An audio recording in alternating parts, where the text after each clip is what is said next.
بسم اللہ الرحمن الرحیم۔ السلام علیکم اسٹوڈینٹس۔ آج ہم 7ویں جماعت کے لیے اردو میں حصہ نثر کا مطالعہ کریں گے۔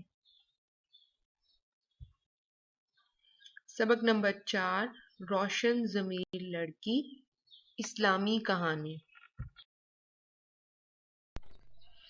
سبق نمبر 4،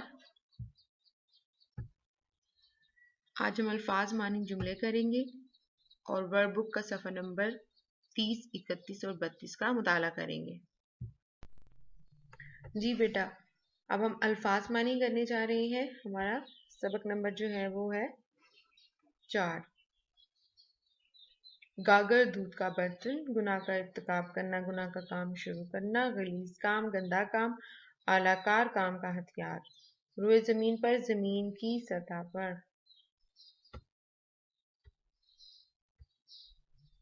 الفاظ جملے۔ انصاف، حضرت عمر رضی اللہ تعالیٰ عنہ انصاف کرنے والے خلیفہ تھے۔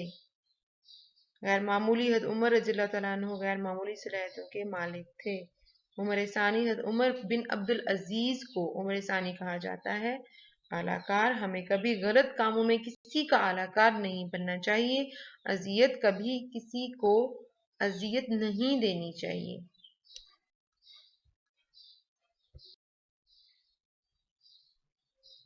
جی، اگلا کام آپ کا جائزہ ٹیسٹ ہے۔ جائزہ ٹیسٹ بیٹا آپ نے خود کرنا ہوتا ہے، جتنا کام ہم کر چکے ہوتے ہیں اس میں سے یہ جو ہے آپ کے کوشچن ہوتے ہیں۔ پہلا ہے آپ کا اسم کی اقسام، آدھا بذریعہ جائزہ ٹیسٹ۔ خطاب، لقب، تخلص، کنیت اور عرف الگ الگ کر کے لکھیں۔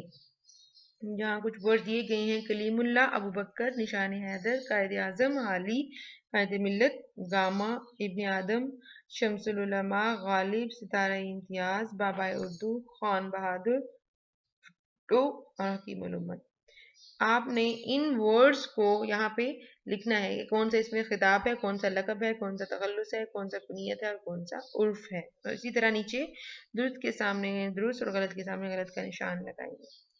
ٹھیک ہے میرا بیٹا، یہ آپ نے کرنا ہے، اس کی آپ کی مارکنگ ہوتی ہے، آپ جانتے ہیں۔ یہ کام آپ نے اپنا کمپلیٹ کرنا ہے۔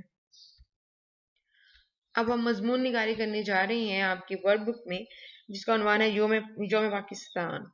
اس کے امپورٹنٹ پوائنٹ جو میں آپ کو دے رہی ہوں، یہ کریٹیو رائٹنگ ہے جو آپ نے خود سے لکھنا ہے۔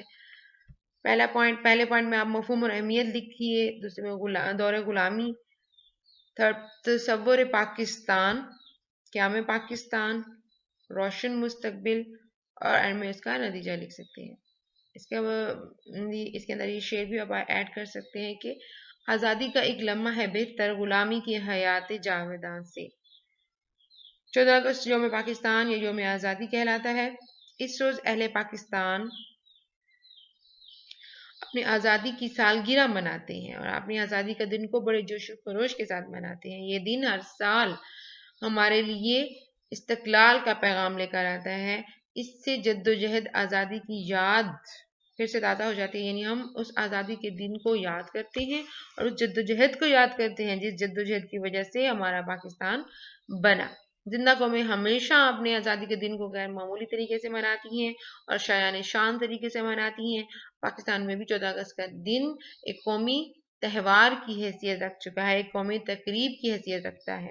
ہر سال انتہائی جوش و خروش سے 14 اگست کا دن منایا جاتا ہے۔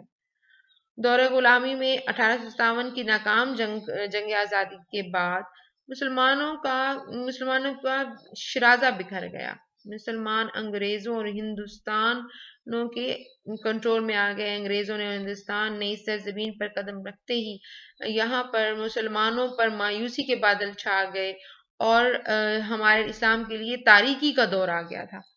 انہوں نے ہمارے معاشرت، ہمارے تاریخ و تمدن، ہمارے جذبہ حریت سب کو بری طرح کچل دیا۔ اسلام کا وہ نام و نشان مٹا دینا چاہتے تھے۔ یہی وجہ تھی کہ وہ مسلمانوں کو کسی بھی طریقے سے اوپر نہیں آنے دینا چاہتے تھے۔ لیکن پھر تصور پاکستان آیا۔ علامہ اقبال نے اپنی شاعری کے ذریعے مسلمانوں میں زندگی کی ایک نئی روح پھونک دی اور اس میں آزادی کا جذبہ بیدار کیا اور مسلمانوں کے اندر یہ شعور بیدار کیا کہ وہ اپنے لیے آزادی کے لیے لڑیں اور اپنی وطن حاصل کریں جس میں وہ اسلام کے مطابق زندگی بسر کر سکے۔ 23 مارچ 1940 کو مسلم لیگ کا سالانہ جلسہ ہوا جس کی صدارت جو ہے وہ قائد اعظم نے کی تھی اور اس کے اندر ایک قرارداد منظور ہوئی تھی۔ اس جلد ہی یہ قرارداد تمام مسلمانوں کے لیے متفقہ مطالبہ بن گئی اور 7 سال کے اندر اندر وہی قرارداد جو منظور ہوئی تھی وہ عملی شکل میں ظاہر ہو گئی اور ہم 14 اگست 1947 کو پاکستان حاصل کرنے میں کامیاب ہو گئے۔ پاکستان ہماری آخری پناہ گاہ ہے، یہ اسلام کا ایک مضبوط قلعہ ہے۔ پاکستان نہ صرف اس خطے کے مسلمانوں کا واحد سہارا ہے بلکہ یہ پورے عالم اسلام کے لیے ایک قومی بازو ہے اور مضبوط چٹان ہے اور اس کے تحفظ اور بقا کے لیے اور جدوجہد کے لیے ہمیں ہر ممکن کوشش کرنی چاہیے۔ ہمیں چاہیے کہ ہم محنت کریں، دیانت اور لگن سے کام کریں اور پاکستان کو اسلام کا ایک ناقابل تسخیر قلعہ بنا دیں، پاکستان کو دنیا کا ایک ناقابل تسخیر قلعہ بنا دیں۔ انشاءاللہ پاکستان کا مستقبل تابناک ہے، روشن ہے اور وہ وقت دور نہیں جب پاکستان کو پوری دنیا میں اور پورے عالم میں نمبر اول مقام حاصل ہوگا اور ہمیں چاہیے کہ ہم اس دن کو بہت اچھے سے منائیں تاکہ ساری دنیا کو پتہ چلے کہ پاکستان کی قوم ایک زندہ قوم ہے اور پاکستان کی قوم اپنے وطن سے محبت کرتی ہے اور اپنے وطن کے لیے جان نثار کرنے کے لیے ہر وقت تیار ہے۔ آپ کا گھر کا کام یہ ہے میرا بیٹا کہ تمام کام جو آپ کو کروایا گیا ہے وہ ورک بک کا ہے، نوٹ بک کا ہے، جو آپ نے اس کے مطابق اس کو کرنا ہے کمپلیٹ اور یاد کرنا ہے، اچھی طرح سے لرن کرنا ہے۔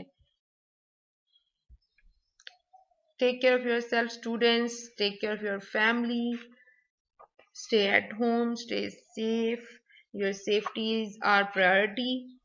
Goodbye.